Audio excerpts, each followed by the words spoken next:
everyone. Welcome to Tableside Talk. My name is Cam Kelly. I'm a commercial real estate broker with the Langert Commercial Group, and to my right is our principal and founder, Evan Langert. Hi everyone. As Cam said, I am the principal and founder of the Langert Commercial Group. I am also a 35 plus year practitioner of the commercial real estate industry. And Cam and I decided to start presenting these tableside talks because I've done hundreds of deals of various types, run into all kinds of issues. Cam's run into a lot of them as well. And it's our goal to impart to you some wisdom, some product of our experience that might be able to help you in your commercial real estate transaction. So with that in mind, Cam, what's our topic today? So today, Evan, we are discussing anticipated growth within a business.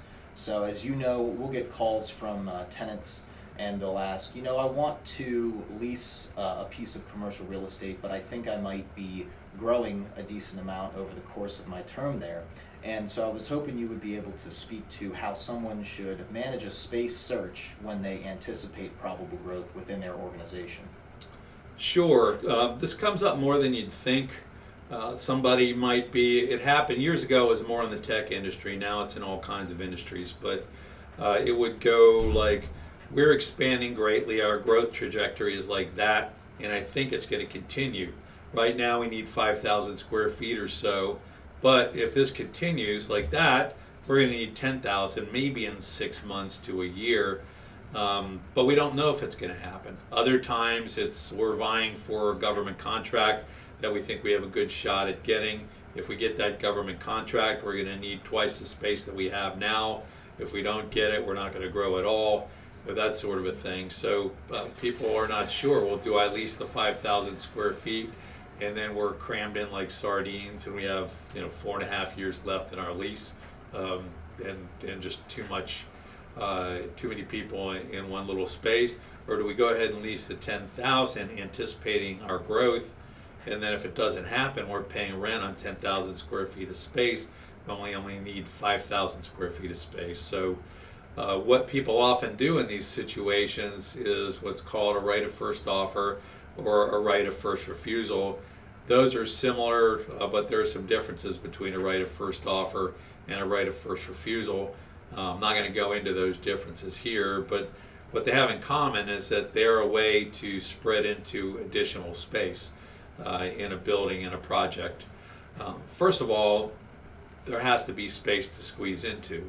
If you go into a building that's 100% leased, except for the 5,000 square feet of space that you are initially leasing, and the building even more so has been really heavily leased for years, you can have a right of first offer to move into adjacent space, but there's a good chance it's never going to become available. So, maybe arguably it's not worth the paper that it's written on. So one thing you need to look for is there space likely to be available? One thing I like to look for is maybe look for a block of 10,000 square feet and where the landlord is willing to demise it and you rent half of it, and then you have a right of first offer or a right of first refusal on the remaining 5,000 square feet.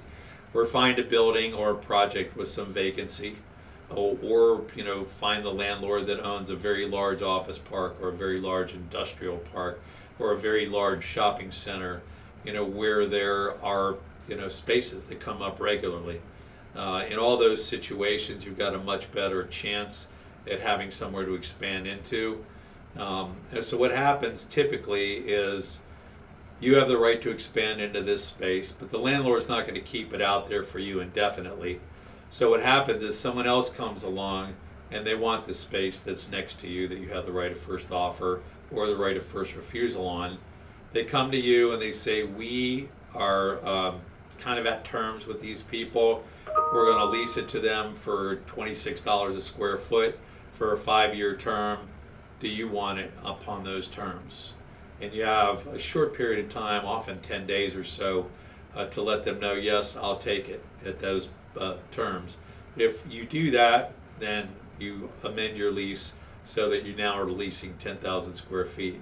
So you're unsure of time. I mean, you could get a right of first refusal, right of first offer, and a week into your lease, somebody else could want the space next door. and you have to make your decision. So it's not foolproof. Alternatively, it could be out there a year or two or three. But anyway, those are common ways which people really try to address the particular problem of, we might grow fast and we're not leasing enough space for that, but we want to have the ability to move into that space if we do grow at the pace that we think we're going to grow. So that's just kind of the tip of the iceberg on this. We always say in these tableside talks that we're speaking generally.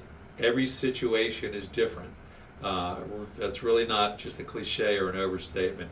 Every situation is different. If you want to talk to us about your particular situation, we make ourselves available. You can email us, you can call us, and we'll just give you the benefit of whatever knowledge we have on the subject. Thank you very much for your time, and have a great day.